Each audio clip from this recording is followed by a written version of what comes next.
अस्सलामुअलैकुम जी फ्रेंड्स, आज का जो हमारा टॉपिक है वो कंजर्वेशन ऑफ एंगुलर मोमेंटम है। हम लोगों ने सीरीज स्टार्ट की हुई है मैकेनिक्स की। तो बीएस लेवल की इस सीरीज में हम तमाम टॉपिक्स पिछली वीडियोस में बात कर चुके हैं। ओके, तो अगर आप लोग इस सीरीज़ को फॉलो कर रहे हैं तो बेस्ट है। अगर नहीं फॉलो कर रहे तो आप लोगों के जो मुतल्लिका टॉपिक्स के लिंक्स होंगे वो इंशाल्लाह रहमान आप लोगों को डिस्क्रिप्शन में मिल जाएंगे। तो आज की जो हमारे पास वीडियो है वो लेक्चर नंबर 22 है।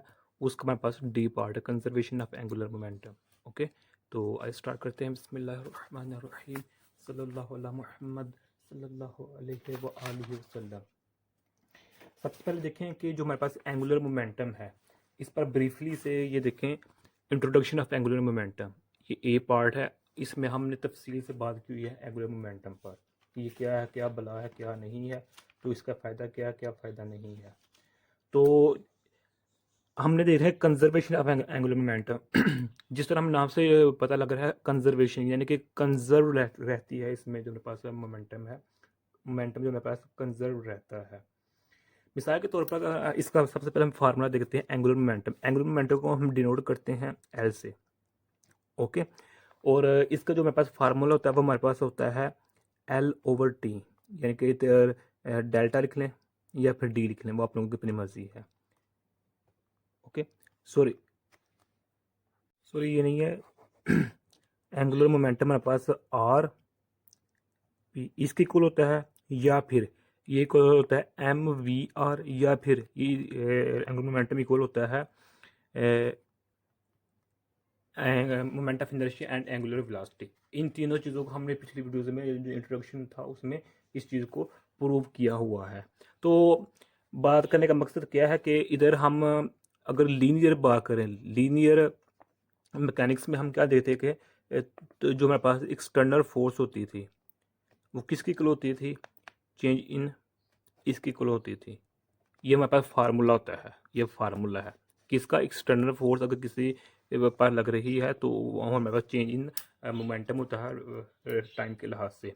तो ये हमारे पास लीनियर था। अगर इसी चीज़ को हम रोटेशन में देखें तो हम इस तरह, ये हमारे पास क्या है, टार्क है, एक्सटर्नल टार्क है, तो चेंज इन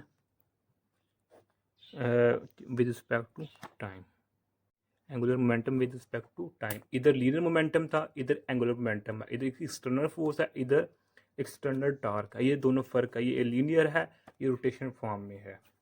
ओके, जिस तरह हमारे पास लीनियर मैकेनिक्स में लीनियर फॉर्म में हमारे पास अगर एक्सटर्नल फोर्स लग रही थी तो अगर हमारे पास ये ज़ीरो होगी, एक्सटर्नल फोर्स ज़ीरो होगी, तो हमारे पास जो होगी लीनियर मोमेंटम वो क्या हो गई, हो जाएगी ज़ीरो। ये भी ज़ीरो इक्वल हो जाएगी।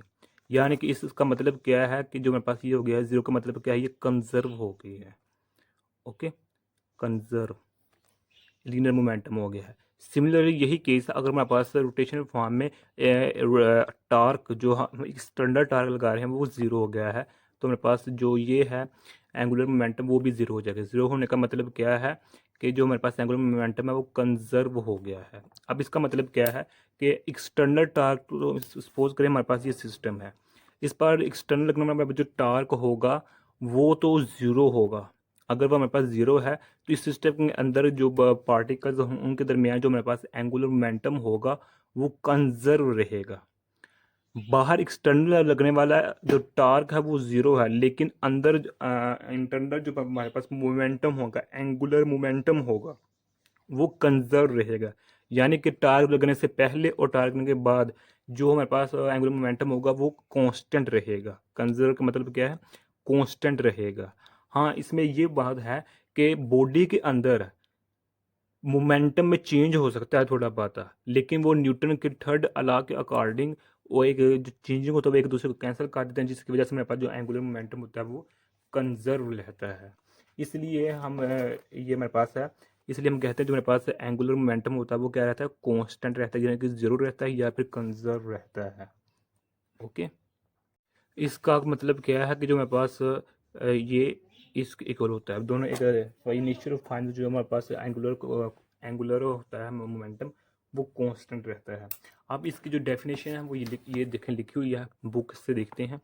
If the net external torque acting on a system is zero then the total vector angular momentum of the system remains constant. Constant मतलब कंजर्व्ड।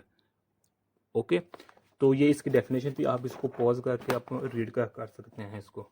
इसके बाद ये है कि जो हमारे पास कंजर्वेशन ऑफ एंगुलर मोमेंटम होता है, इसको हम रिलेटिविस्टिक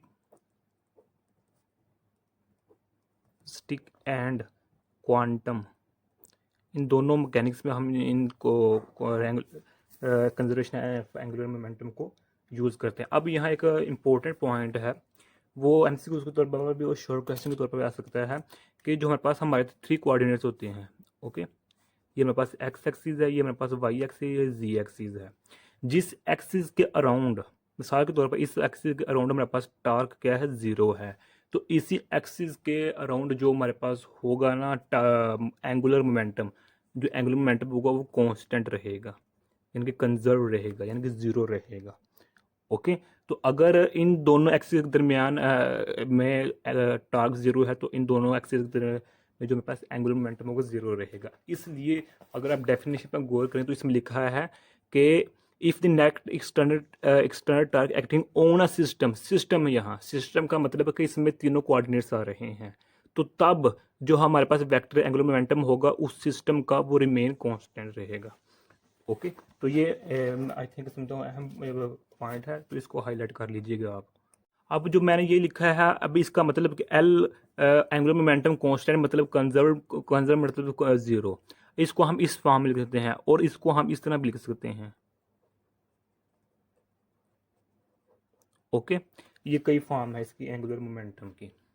यही हमारा इतना सा टॉपिक था। अब इसी की एक छोटी सी एग्जांपल, अगर नेक्स्ट लेक्चर में हम इसकी दो जो एग्जांपल्स उस पर बात करने की कोशिश करेंगे, लेकिन इसमें एक छोटी सी एग्जांपल देख लेते हैं। ये देखें, ये हमारे पास है बुक पर, ये हमारे पास क्या है, एक पर्सन है, आदमी है, वो मैंने जो मर्जी समझ, एक आदमी है, वो किस पर बैठा हुआ है, स्टूल पर बैठा हुआ है, और उसका जो एक्सिस है वो जी एक्सिस है। जी एक्सिस के अराउंड वो क्या कर रहा है, रिवोल्व कर रहा है, और उसके जो बाजू हैं वो ओपन है, यानी कि यहाँ रेडियस आर है, और दोनों हाथों में इन्होंने डंप पोल पकड़ा हुआ है, क्योंकि कोई चीज़ पकड़ी हुई है ये दोनों, इसके बाजू ओपन है। एक ये सिचुएशन है, एक ये सिचुएशन है कि ए से बी पोजीशन में ये आ गया है कि इसने अपने दोनों हाथों बाजुओं को क्लोज कर लिया है, वही पोजीशन है, वही स्टूल पर बैठा हुआ है, वही एक्सिस है, तो यहाँ कर लिया। तो ये एग्जाम्पल है। अब इस एग्जाम्पल को हम देखते हैं कि क्या है। पहले केस में जब उसने हाथ उसके आर्म ओपन थे, तो वहाँ रेडियस क्या था, ग्रेटर था। बी पोजीशन में उसके जो रेडियस था वो लेस था, रेडियस क्या था, लेस था। ओके, तो हम जो हमारे पास मोमेंट ऑफ इनर्शिया क्या होता है, वो equal to M R square. अगर हमारे पास रेडियस इंक्रीज कर रहा है तो इसका मतलब हमारे पास मोमेंट ऑफ इनर्शिया इंक्रीज कर रहा है। ओके, अगर हमारे पास रेडियस कम हो रहा है, इसका मतलब है मोमेंट ऑफ इनर्शिया भी कम हो रहा है। अब जो हमारे पास फार्मूला है, एक तो ये है ना हमारे पास एंगुलर मोमेंटम का फार्मूला, एक ये हमारे पास ये है, एक हमारे पास ये है। ओके, तो यहाँ से देखें, अगर हमारे पास रेडियस ज़्यादा है तो इसका मतलब क्या है, हमारे पास मोमेंट ऑफ इनर्शिया इंक्रीज हुआ है। मोमेंट इनर्शिया इंक्रीज हुआ है, इसका मतलब क्या है, हमारे पास जो एंगुलर वेलोसिटी है ये डिक्रीज हुई है, यानी कि मोमेंट ऑफ इनर्शिया इंक्रीज हुआ है तो एंगुलर वेलोसिटी कम हो गई है। ओके, तो इसमें देखें, अगर हमारे पास रेडियस क्या हुआ है, अगर हमारे पास रेडियस कम हुआ है, इसका मतलब क्या है, मोमेंट ऑफ इनर्शिया कम हुआ है। मोमेंट इनर्शिया कम हुआ है, इसका मतलब कि ये कम हुआ है और ये ज़्यादा हो गया एंगुलर वेलोसिटी। तो ये इसकी छोटी सी एग्जांपल थी। जज़ाकल्लाहु खैरा। अस्सलामु अलैकुम वरहमतुल्लाहि वबरकातुहू।